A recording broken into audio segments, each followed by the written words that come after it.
ನಮಸ್ಕಾರ ಫ್ರೆಂಡ್ಸ್. ಇವತ್ತು ನಾನು ನಿಮಗೆ CNC ಮಷೀನಲ್ಲಿ ID ಟರ್ನಿಂಗ್ದು ಪ್ರೋಗ್ರಾಮನ್ನು ಸಿಂಪಲ್ ಆಗಿ ಯಾವ ಥರ ಬರೆಯೋದು ಅಂತ ಹೇಳ್ಕೊಡ್ತೀನಿ. ಇದು ಫನುಕ್ ಕಂಟ್ರೋಲ್. ನಿಮಗೆ ಕಂಟ್ರೋಲ್ಸ್ ಬಗ್ಗೆ ಗೊತ್ತಿರುತ್ತೆ. ಫನುಕ್ ಇರುತ್ತೆ, ಸಿಮೆನ್ಸ್ ಇರುತ್ತೆ, ಎಲ್ಲ ನಾವು ಫನುಕ್ ಕಂಟ್ರೋಲಲ್ಲಿ ಯಾವ ಥರ ಪ್ರೋಗ್ರಾಮನ್ನು ಬರೆಯೋದು ಅಂತ ಹೇಳ್ಕೊಡ್ತೀನಿ.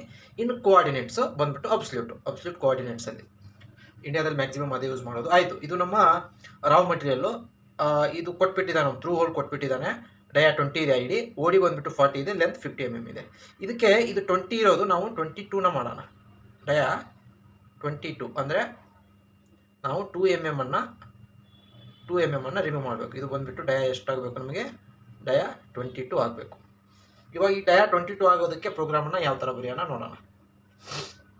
ಫಸ್ಟ್ ತೊಗೊಳ್ಳೋಣ. ಒಂದು ಎಕ್ಸಾಂಪಲ್ ತೊಗೊಳ್ಳಿ, ಯಾವುದಾದ್ರೂ 4 ಡಿಜಿಟ್ ನಂಬರು. ನಾನು 3, 4, 5, 6 ಅಂತ ತೊಗೋತೀನಿ. ಅದರದ್ದು ಬೇಕಾದರೆ ನೀವು ಹೆಸರು ಕೂಡ ಕೊಡ್ಬೋದು, ID ಟರ್ನಿಂಗ್ ಅಂತ. ID turning end of block. Next home position ತೊಗೊಳ್ಳಿ, G28, U0, W0 end of block. ಈ ಬ್ಲಾಕ್ ಬಂದುಬಿಟ್ಟು ಇನ್ಕ್ರಿಮೆಂಟಲ್ ಮೋಡಲ್ಲಿ ಹೋಮ್ ಪೊಸಿಷನ್ ಗೊತ್ತೇ ಇದೆ ನಿಮಗೆ. ಟೂಲ್ ಟೆಸ್ಟೇಷನು ಒಂದು ಹೋಮ್ ಪೊಸಿಷನ್ ಕೊಟ್ಟಿರ್ತಾನೆ.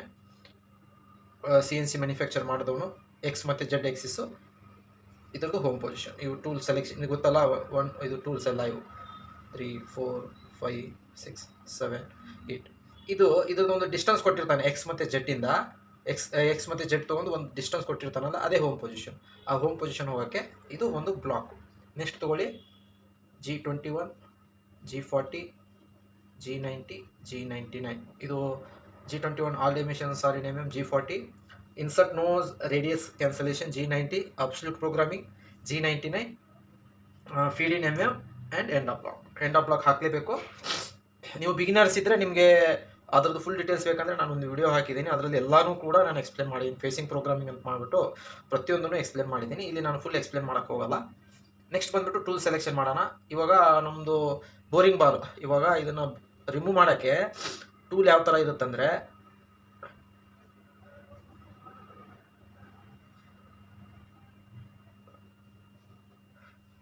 ಈ ಥರ ಇರುತ್ತೆ ಟೂಲ್, ಈ ಥರ ಇರುತ್ತೆ. ಇವಾಗ ಅದು ನಿಮಗೆ ತೋರಿಸ್ತೀನಿ ನಾನು ಹೇಗೆ. ಇದು ನಮಗೆ ಟೂಲ್ ಸೆಲೆಕ್ಷನ್ ಮಾಡಿ, ಇದು 2 ಅಲ್ಲಿದೆ ಅಂದ್ಕೊಳ್ಳೋಣ. ಬೋರಿಂಗ್ ಬಾರು, ಸಾರಿ,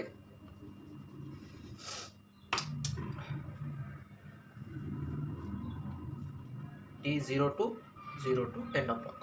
ಟೂಲ್ ಸೆಲೆಕ್ಷನ್ 2, ಆಫ್ಸೆಟ್ಟು ಕೂಡ 2. ನಿಮಗೆ ಟೂಲ್ ಸೆಲೆಕ್ಷನ್ ಆಪ್ಷೆಟ್ ಎಲ್ಲ ಗೊತ್ತಿರುತ್ತೆ ಅನ್ಕೋತೀನಿ, ಸರಿನಾ? ಇದಾದಮೇಲೆ ನೆಕ್ಸ್ಟ್ ಏನು ಮಾಡೋಣ, G97 ಕಾನ್ಸ್ಟೆಂಟ್ ಸ್ಪಿಂಡಲ್ ಸ್ಪೀಡ್, ಅದರದ್ದು ಕೋಡ್ ಇದು. ನಮಗೆ ಎಷ್ಟಿರಬೇಕು ಕಾನ್ಸ್ಟೆಂಟ್ ಸ್ಪಿಂಡಲ್ RPM 1200 ತೊಗೊಳ್ಳೋಣ.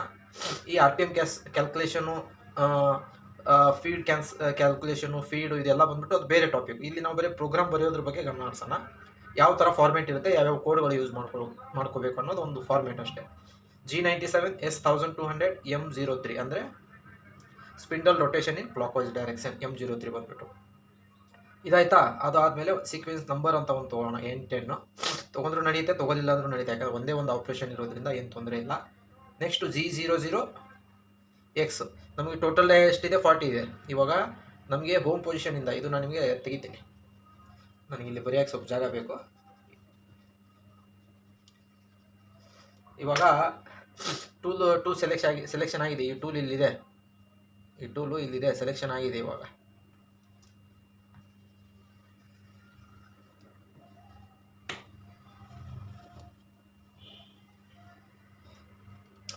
ಈ ಟೂಲ್ ನಾವು ಸೆಲೆಕ್ಟ್ ಮಾಡಿದ್ದೀವಲ್ಲ, ಈ ಟೂಲು ಇಲ್ಲಿದೆ. ಹೋಮ್ ಪೊಸಿಷನಿಂದ ಸೆಲೆಕ್ಟ್ ಆದಾಗ ಈ ಥರ ಈ ಟೂಲು ಇಲ್ಲಿರುತ್ತೆ, ಹೌದಾ? ನಾವು ಇಲ್ಲಿಂದನೇ ಡೈರೆಕ್ಟ್ ಕಟ್ ಕೊಡೋಕ್ಕಾಗಲ್ಲ. ಇದು G0 ಬಂದುಬಿಟ್ಟು ರ್ಯಾಪಿಡ್ ಟ್ರಾವರ್ಸು. ನಾವು ಒಂದು ಪೊಸಿಷನ್ಗೆ ತೊಗೊಂಬರೋಣ. ಆ ಪೊಸಿಷನ್ ಏನು? X ಇಂದ 5 mm ಪ್ಲಸ್. ನಮಗೆ X ಎಷ್ಟು? 40 ಇದೆ, ಅಂದರೆ ನಾವು ಅದನ್ನು 45 mm ಅಂತ ತೊಗೊಳ್ಳೋಣ. X 45 ಅಂತ ತೊಗೊಳ್ಳೋಣ. ಆಮೇಲೆ Z ನಾವು ಯಾವತ್ತು ಆಫ್ಸೆಟ್, ಇವಾಗ ನಾವು ಆಫ್ಸೆಟ್ ಇಲ್ಲಿಗೆ ತೊಗೊಂಡಿದ್ದೀವಿ, ನಿಮ್ಗೆ ಗೊತ್ತೇ ಇರುತ್ತೆ ಅನ್ಕೋತೀನಿ. ಆಫ್ಸೆಟ್ ವ್ಯಾಲ್ಯೂ ಯಾವತ್ತು ನಾವು ಇದಕ್ಕೆ ತೊಗೊಂಡಿರ್ತೀವಿ, ಪಾಯಿಂಟಿಗೆ. ಅದು 00 ಇರುತ್ತೆ, 00, ಸರಿನಾ?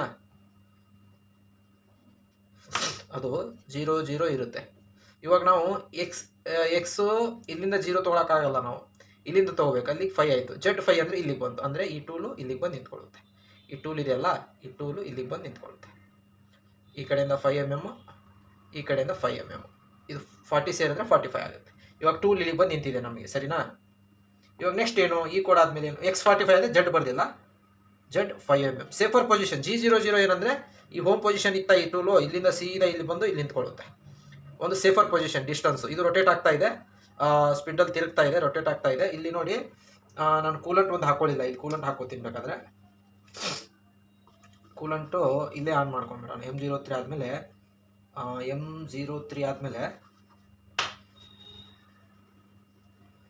M08 M08 ಕೂಲೆಂಟ್ ಆನು. M07 ಯೂಸ್ ಮಾಡ್ತಾರೆ. ಮ್ಯಾನುಫ್ಯಾಕ್ಚರಿಂಗ್ ಆಫ್ ಮಷಿನ್ಸ್ ಮೇಲೆ ಡಿಪೆಂಡ್ ಆಗುತ್ತೆ. ಕೆಲವೊಂದಿಷ್ಟು ಕೋಡ್ಗಳು ಸ್ಟ್ಯಾಂಡರ್ಡ್ ಇರುತ್ತೆ ಯಾವಾಗಲೂ ಅಷ್ಟೇ. ಕೆಲವೊಂದಿಷ್ಟು ಕೋಡ್ಗಳು ಮ್ಯಾನುಫ್ಯಾಕ್ಚರಿಂಗ್ ಮಾಡಿರುವಂಥ ಕಂಪ್ನಿಯವನು ನಿಮಗೆ ಮಷಿನ್ ಬರುವಾಗಲೇ ಕೊಟ್ಬಿಟ್ಟಿರ್ತಾನೆ, G ಕೋಡು M ಕೋಡ್ ಅಂತ ಹೇಳ್ಬಿಟ್ಟು ಅವ್ನು ಇನ್ಬಿಲ್ಟ್ ಮಾಡಿರ್ತಾನೆ ಅಷ್ಟೇ. ಪ್ರೋಗ್ರಾಮರ್ಗೆ ಒಂದು ಏನಂದರೆ, ನೀವು ಒಂದು ಟ್ರಿಕ್ಸ್ ಏನಂತಂದರೆ, ಇದರಲ್ಲಿ ನೀವು ಅಪ್ಡೇಟ್ ಇರಬೇಕು, ಅಪ್ಡೇಟ್ ಆಗ್ತಾ ಇರಬೇಕು, ಪ್ರಾಕ್ಟೀಸ್ ಮಾಡ್ತಾ ಇರಬೇಕು, ಪ್ರಾಕ್ಟಿಕಲಾಗಿ ವರ್ಕ್ ಮಾಡ್ತಾ ಇರಬೇಕು. ಅದೇ ಪ್ರೋಗ್ರಾಮರ್ದು ಕೆಲಸ. M08 ಆಯಿತಾ. ಇವಾಗ ನಾವೇನು ಮಾಡೋಣ, G00 ತೊಗೊಂಡಿದ್ದು ಆಗಲೇ, X45 Z5 end of block. ಇವಾಗ ಇಲ್ಲಿ ಬಂದು ನಿಂತಿದೆ. ಇವಾಗ ನಾವು ಕಟ್ಟಿಂಗ್ ಮಾಡಬೇಕು. ಏನು ಕಟ್ ಮಾಡಬೇಕು, ನಾವು ಟರ್ನಿಂಗ್ ಮಾಡಬೇಕು. ಐಡಿನ ಟರ್ನ್ ಮಾಡೋಕ್ಕೆ ನಾವು ಈ ಪ್ರೋಗ್ರಾಮನ್ನು ಬರಿತಾ ಇರೋದು. 20 ಇರೋದು 22 ಮಾಡಬೇಕು. ಅದಕ್ಕೆ ಏನು ಮಾಡಬೇಕು, ಫಸ್ಟು G01 ನಾವು ಬೇಕಾದರೆ ಜಡ್ಡೇ ತೊಗೋಬೋದು, ಏನು ತೊಂದರೆ ಇಲ್ಲ. ಬೇಡ, ಎಕ್ಸೇ ತೊಗೊಳ್ಳೋಣ, ಜಡ್ ಏನು ಬೇಡ. ಎಕ್ಸ್ ಎಷ್ಟು ನಮಗೆ 22 ಆಗಬೇಕು. 22 ಜಡ್ ಎಷ್ಟು ಮೈನಸ್ ಆಗಬೇಕು, 50 ಆಗಬೇಕು. ಬಟ್ ಇದು ಥ್ರೂ ಅಲ್ಲಿರೋದ್ರಿಂದ ನಾವು 51 ತೊಗೊಳ್ಳೋಣ ಅಥವಾ 52 ತೊಗೊಳ್ಳೋಣ. ಇದೇನು ತೊಂದರೆ ಇಲ್ಲ, ಇಲ್ಲಿ ಚೆಕ್ ಹೋಲ್ಡ್ ಆಗಿರುತ್ತೆ. ಅದೇ ಥರನೇ ಅಲ್ಲಿ ಸೆಟ್ಟಿಂಗ್ ಮಾಡಿರ್ತಾರೆ, ಸ್ವಲ್ಪ ಗ್ಯಾಪ್ ಇರುತ್ತೆ ಇಲ್ಲಿ ಹೊರಗಡೆ ಬರೋ ಥರ. ಜಡ್ ಏನು ಮಾಡೋಣ, -52 ಅಂತ ಕೊಡೋಣ. ಫೀಡ್ ರೇಟ್ ಎಷ್ಟು ಕೊಡೋಣ, 0.2 ಅಂತ ಕೊಡೋಣ. ಫೀಡ್ ರೇಟ್ ಕೊಡಲಿಲ್ಲ ಅಂದರೆ ರನ್ ಆಗಲ್ಲ. ಯಾವ ಪ್ರೋಗ್ರಾಮಲ್ಲಿ ನೀವು ಏನೇ ಮಿಸ್ ಮಾಡಿದರೂ ರನ್ ಆಗಲ್ಲ. ಕಂಪಲ್ಸರಿ ಪ್ರತಿಯೊಂದೂ ಅದ್ರದ್ದು ಏನು ಫಾರ್ಮೆಟ್ ಇದೆ ಅದನ್ನು ಫಾಲೋ ಅಪ್ ಮಾಡಲೇಬೇಕು. ಇವಾಗ ಈ ಟೂಲ್ ಇದೆಯಲ್ಲ, ಇಲ್ಲಿಗೆ ಬಂದು ಹೊರಗಡೆ 2 mm ಹೊರಗಡೆ ಬಂದು ಇಷ್ಟು ಕಟ್ ಮಾಡಿ ಇಲ್ಲಿ ನಿಂತಿದೆ ಈ ಕೋಡ್ಗೆ. ಇವಾಗ ಇದನ್ನು ನಾವು ಹೊರಗಡೆ ತೆಗಿಬೇಕು. ಹೊರಗಡೆ ತೆಗೆಯೋದು ಹೇಗೆ, ನೀವು G00ನಾದರೂ ಯೂಸ್ ಮಾಡ್ಕೋಬೋದು ಒಂದು, ಇಲ್ಲಾಂದರೆ G0 ಯೂಸ್ ಮಾಡಿ X ಆದರೂ ಯೂಸ್ ಮಾಡ್ಕೋಬೋದು, ಇಲ್ಲಾಂದರೆ U ಆದರೂ ಯೂಸ್ ಮಾಡ್ಕೋಬೋದು, ನಿಮ್ಮ ಇಷ್ಟ. ಬಟ್ ಏನಂದರೆ ನೀವು ಬಿಗಿನರ್ಸ್ ಆಗಿರೋದ್ರಿಂದ ನನಗೆ ತಿಳಿದಂಗೆ ಎಕ್ಸೇ ಯೂಸ್ ಮಾಡ್ಕೊಳ್ಳಿ. ಇವಾಗ ಏನಂದರೆ ಡಯಾ 20 ಇದೆ, ಇದು ನಮ್ಮದು ಆಗಿರೋದೆಷ್ಟು 22 ಆಗಿದೆ. ನಾವು ಎಕ್ಸನ್ನು ಆದಷ್ಟು 18ಗೆ ತೊಗೊಳ್ಳೋಣ. ಅಂದರೆ ಈ ಟೂಲು ಒಂದು 3 mm ಇಲ್ಲಿ ಬರುತ್ತೆ, ಕೆಳಗಡೆ ಬರುತ್ತೆ. ಕೆಳಗಡೆ ಬಂದು ಇವಾಗ ವಾಪಸ್ ಹೋಗ್ಬೇಕು, ಹಿಂಗೆ ರಿಟರ್ನ್ ಹೋಗಬೇಕು. ರಿಟರ್ನ್ ಇಲ್ಲಿಗೆ ಹೋಗಬೇಕು, Z5 ಹೋಗಬೇಕು. Z5 end of block. Rapid ಟ್ರಾವರ್ಸಲ್ಲಿ ಫೀಡ್ ಕೊಡೋ ಅವಶ್ಯಕತೆ ಇಲ್ಲ, ಬರೀ ಲೀನಿಯರ್ ಕಟ್ಟಿಂಗಲ್ಲಿ ಮಾತ್ರ ಫೀಡ್ ಕೊಡಬೇಕು. ರ್ಯಾಪಿಡಲ್ಲಿ ಅದು ಸುಮ್ಮನೆ ಟೂಲ್ ಮೂವ್ ಆಗುತ್ತೆ, ರ್ಯಾಪಿಡಾಗಿ ಮೂವ್ ಆಗುತ್ತೆ. ಇವಾಗ ಎಕ್ಸ್ ಡಯಾ 18 ಅಂದರೆ ಡಯಾ 18ಗೆ ಬರುತ್ತೆ, 3 mm ಕೆಳಗಡೆ ಇಳಿಯುತ್ತೆ. ಕೆಳಗಡೆ ಇಳೋದು ಹಿಂಗೆ ಹೊರಗಡೆ ಬಂದು Z5 ಅಂತ ಹೇಳಿದ್ನಲ್ಲ, Z5 ಇಲ್ಲಿ ನಿಂತ್ಕೊಳ್ಳುತ್ತೆ ಟೂಲು. ಇಲ್ಲಿ ನಿಂತ್ಕೊಂಡು ಇವಾಗ ಹೋಮ್ ಪೊಸಿಷನ್ಗೆ ಹೋಗ್ಬೇಕು. ಹೋಮ್ ಪೊಸಿಷನ್ಗೆ ಹೋಗೋಕೆ ಏನು ಕೊಡು, ಮಾಮೂಲಿ ಇದು ಇನ್ಕ್ರಿಮೆಂಟಲ್ ಮೋಡಲ್ಲಿ ಒಂದು ಸ್ಟ್ಯಾಂಡರ್ಡ್ ಫಾರ್ಮೆಟ್ ಕೊಟ್ಟಿದ್ದಾನಲ್ಲ ಫೋನ್ ಕಂಟ್ರೋಲಲ್ಲಿ, ಅದು ಯಾವುದು G28 U00 W00 end of block. ಆಯಿತು, ಇದು ಹೋಮ್ ಪೊಸಿಷನ್ಗೆ ಹೋಗಿ ನಿಂತ್ಕೊಳ್ತು. ಇವಾಗ ಏನಾಗ್ತಾ ಇದೆ, ಇನ್ನೂ ಕೂಡ ಕಾಂಪೋನೆಂಟ್ ರೊಟೇಟ್ ಆಗ್ತಾ ಇದೆ, ಕೂಲೆಂಟ್ ಕೂಡ ಬೀಳ್ತಾ ಇದೆ, ಕಾಂಪೌಂಡ್ ಕೂಡ ರೊಟೇಟ್ ಆಗ್ತಾ ಇದೆ. ಪ್ರೋಗ್ರಾಮ್ ಎಂಡ್ ಆಗಿಲ್ಲ, ಫಂಕ್ಷನಿಂಗು ಆಗಿದೆ ಅಷ್ಟೇ. ನಮ್ಮ 2 mm 20 ಇರೋದು ಡಯಾ 20 ಇರೋದು ಡಯಾ 22 ID ಆಗಿದೆ, ಇದು ಆಗಿದೆ ನಮಗೆ. ಬಟ್ ಫಂಕ್ಷನಿಂಗ್ ಹಂಗೆ, ಇದು ಕಾಂಪೋನೆಂಟ್ ರನ್ ಆಗ್ತಾನೆ ಇದೆ, ಕೂಲೆಂಟ್ ಬೀಳ್ತಾನೆ ಇದೆ. ಇವಾಗ ಇದು ಹೋಮ್ ಪೊಸಿಷನ್ಗೆ ಹೋಯ್ತು. ನೆಕ್ಸ್ಟ್ ಏನು ಮಾಡೋಣ, M09 ಕೂಲೆಂಟ್ ರನ್ ಆಗ್ತಾ ಇದೆಯಲ್ವಾ M08ಅಲ್ಲಿ, ಅದನ್ನು ಆಫ್ ಮಾಡಬೇಕಂದ್ರೆ M09 ಹಾಕಿದ್ರೆ ಕೂಲೆಂಟ್ ಆಫ್ ಆಗುತ್ತೆ. ಇಲ್ಲಿ ಬರ್ತಾ ಇತ್ತಲ್ಲ ಕೂಲೆಂಟು, ಇದು ಆಫ್ ಆಗುತ್ತೆ. ನೆಕ್ಸ್ಟ್ ಏನು, ಸ್ಪಿಂಡಲ್ ರೊಟೇಟ್ ಆಗ್ತಾ ಇದೆ. ಅದಕ್ಕೆ ಏನು ಮಾಡಬೇಕು, ಸ್ಪಿಂಡಲ್ ರೊಟೇಟ್ ಏನಾಗ್ತಾ ಇದೆ, M03ಅಲ್ಲಿ ಸ್ಪಿಂಡಲ್ ರೊಟೇಟ್ ಆಗ್ತಾ ಇದೆ. ನಾವು M05 ಹಾಕಿದ್ರೆ ಸ್ಪಿಂಡಲ್ ಆಫ್ ಆಗುತ್ತೆ. ಸ್ಪಿಂಡಲ್ಲು ಇದು ಇದೆಯಲ್ಲ, ಇದು ಆಫ್ ಆಗುತ್ತೆ. ನೆಕ್ಸ್ಟ್ ಏನು, ಇದೆಲ್ಲ ಓಡಿದೆಯಲ್ಲ ಪ್ರೋಗ್ರಾಮು, ಪ್ರೋಗ್ರಾಮ್ ಓಡಿದೆ.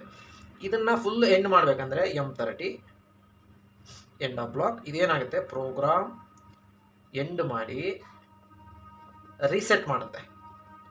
ಪ್ರೋಗ್ರಾಮ್ ಎಂಡ್ ಮಾಡಿಬಿಟ್ಟು ರೀಸೆಟ್ ಮಾಡುತ್ತೆ. ಓವರಾಲ್ ಪ್ರೋಗ್ರಾಮನ್ನು ಫುಲ್ಲು ರೀಸೆಟ್ ಮಾಡುತ್ತೆ. ಅಂದರೆ ನೀವು ನೆಕ್ಸ್ಟ್ ಕಾಂಪೋನೆಂಟು ಓಡಿಸಿದ್ರೆ ಇಲ್ಲಿಂದ ಫ್ರೆಶ್ ಆಗಿ ಸ್ಟಾರ್ಟ್ ಆಗುತ್ತೆ ಈ ಬ್ಲಾಕಿಂದ. ಅದಕ್ಕೆ ಪ್ರೋಗ್ರಾಮ್ 30ನ ಯೂಸ್ ಮಾಡ್ತೀವಿ, M30ನ ಯೂಸ್ ಮಾಡ್ತೀವಿ. ಇದರಲ್ಲಿ ಏನಾದರೂ ನಾನು ಮಿಸ್ ಮಾಡಿದರೆ, ನಿಮ್ಮ ಕನ್ಫ್ಯೂಷನ್ ಇದ್ದರೆ ದಯವಿಟ್ಟು ಕಮೆಂಟ್ಸ್ ಮಾಡಿ, ಸಬ್ಸ್ಕ್ರೈಬ್ ಮಾಡಿ, ಲೈಕ್ ಮಾಡಿ, ಶೇರ್ ಮಾಡಿ. ಮತ್ತೆ ನೆಕ್ಸ್ಟ್ ವೀಡಿಯೋದಲ್ಲಿ ಸಿಗೋಣ. ನಮಸ್ಕಾರ.